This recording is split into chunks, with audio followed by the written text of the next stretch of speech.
Yet it has the power to determine the direction of use of money in our economy. If we could take that power back and put the Federal Reserve under Treasury, we start to be in a position of being able to control monetary policy on behalf of the United States people.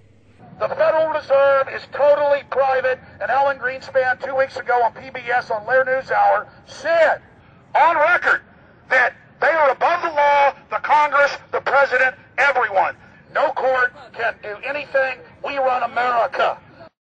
What is the proper relationship, what should be the proper relationship between a chairman of the Fed and a president of the United States? Well, first of all, the Federal Reserve is an independent agency, and that means basically that there is no other agency of government which can overrule actions that we take.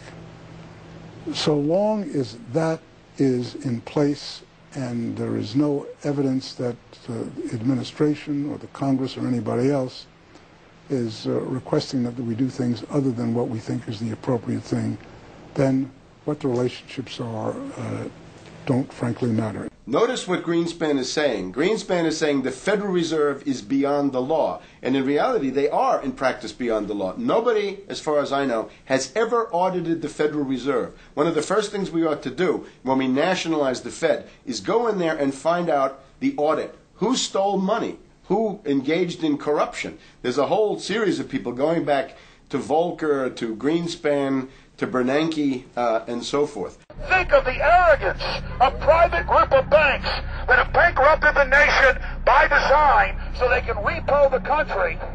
A private group of banks that loaned us our own money back are telling us they're above the law. You are not above the law, criminals. No one is above the law.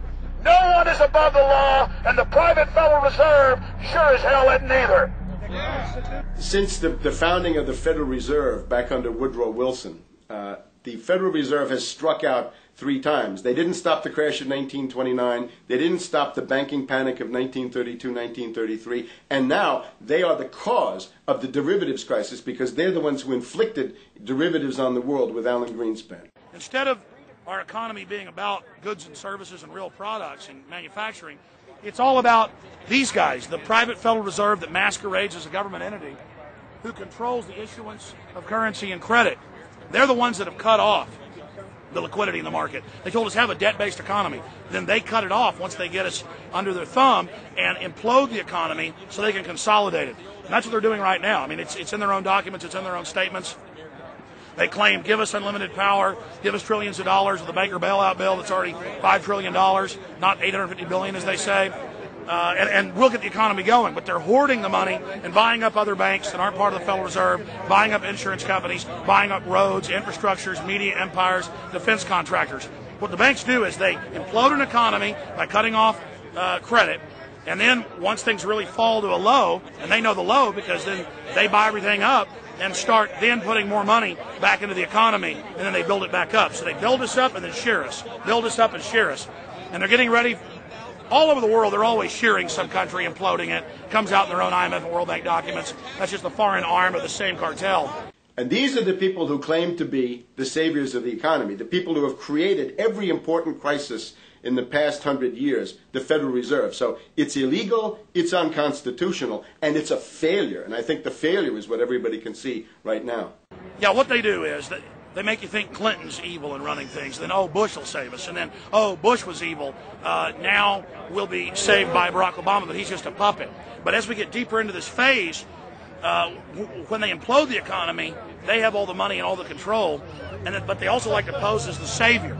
So Obama is meant to be the savior during the Depression, and he'll save us with a 1 million person, he said, is bigger than our military, domestic spy force, a 3 million person environmental spy force. So giving people these jobs to be government bureaucrats and spies to go out and manage the other 290-something million Americans. And so this is classical fascism. The communists also do it. Any vertically integrated command and control authoritarian system does this. So they're openly following what the same group of banks did in Germany, Russia. It's in the Communist Manifesto to have a private central bank, because the private central bankers actually wrote the ideas that they had Marx and Engels put out. People go, well, why would the banks want communism? It doesn't exist. They rape us, they consolidate us, they put us into work brigades, they make us slaves, and they say it's a people's paradise.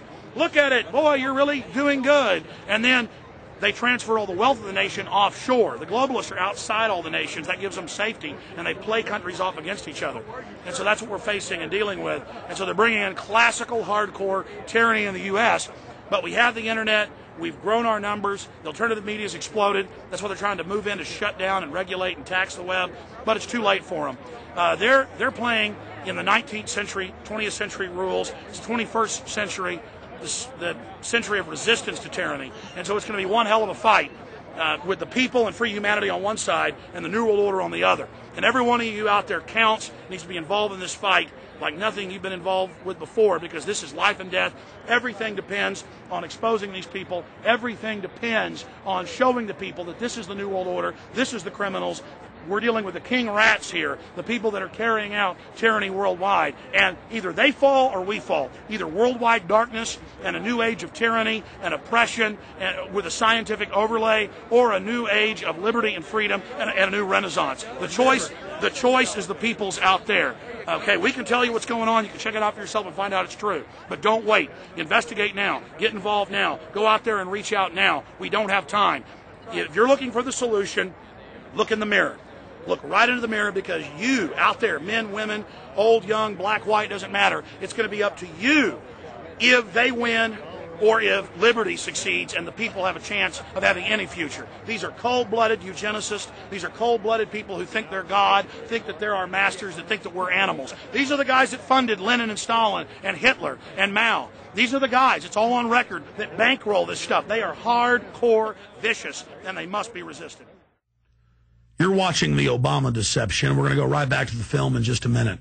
But I wanted to take some time out in the middle of the film to encourage all of you that are watching it online right now to go to Infowars.com and purchase a high-quality DVD of the film. Or you can go to PrisonPlanet.tv and download a high-quality DivX version to burn to disc or DVD to give to your friends, your family, your neighbor, and your community. I also want to challenge all the viewers out there to take time out, to write notes as you watch this film, and to check all the claims that we've made for yourself, because I'm confident in the information presented here. And I want you to not trust me, but to know for yourself, to know in fact that Obama is a betrayer and a liar, a Judas goat, a Trojan horse to bring in the one world government. So again, I want to thank you for watching The Obama Deception. You can go to Infowars.com and get a high-quality DVD, or watch it in super high quality and burn disc to give your friends, your family, your neighbors, and warn the public at PrisonPlanet.tv. Now let's cut right back to The Obama Deception. Up until about the Kennedy assassination and the beginning of the war in Vietnam, the United States is a very powerful engine for world progress. It's the assassinations, the Kennedy assassination, and the others in the 1960s, the beginning of the Vietnam War, and the beginning of the absolute domination of the Wall Street Group over every other interest. Nobody else counts except the Wall Street money masters. That has now made the United States into no longer a force for progress, but something very different, often a force for destruction in the world. That doesn't need to remain that way.